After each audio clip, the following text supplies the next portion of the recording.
lalapit, may salitang mahirap marinig. Pastor, kami po ay lilipat na, at may kirot sa puso bigla.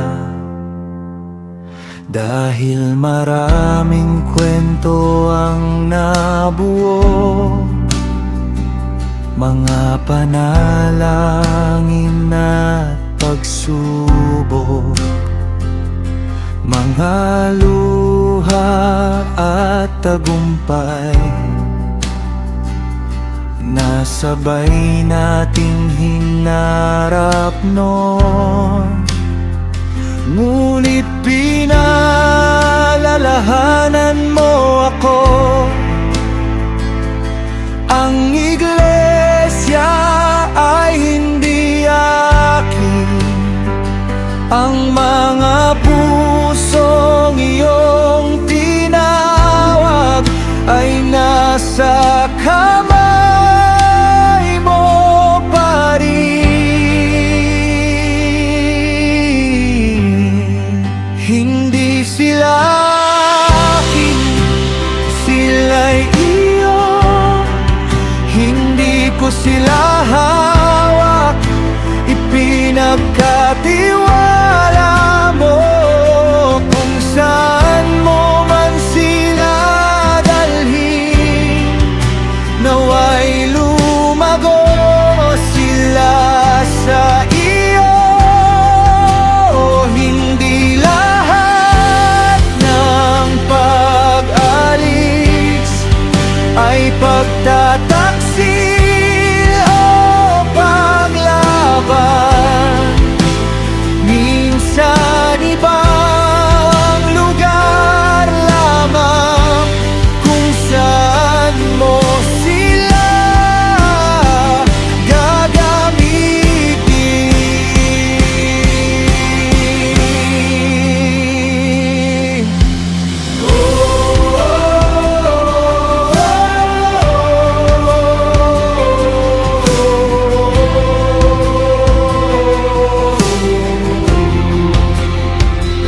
Hindi lahat ng pagbabago ay tanda ng pagkasira. May mga season sa buhay na may bagong direksyon ka. Dahil ang aming layunin ay hindi dami ng kasama, kundi ang kaharian mo, ang lumawak sa buong mundo. Kami ay nagtanim lamang, may iba ring magdidilig,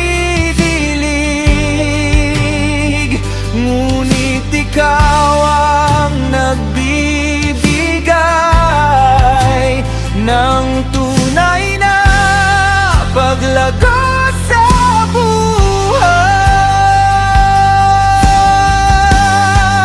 Hindi sila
na magmahal ng walang pag-angkin,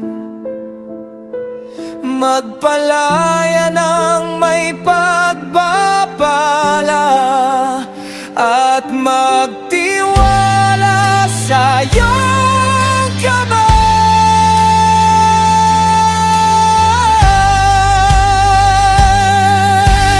Kung sila man ay lumayo, hindi na babawasan ang pagmamahal, dahil ang katawan ni Kristo ay iisa, magpakailanman. Hindi sila akin, sila iyo. Ito ang aming tatandaan, hindi namin sila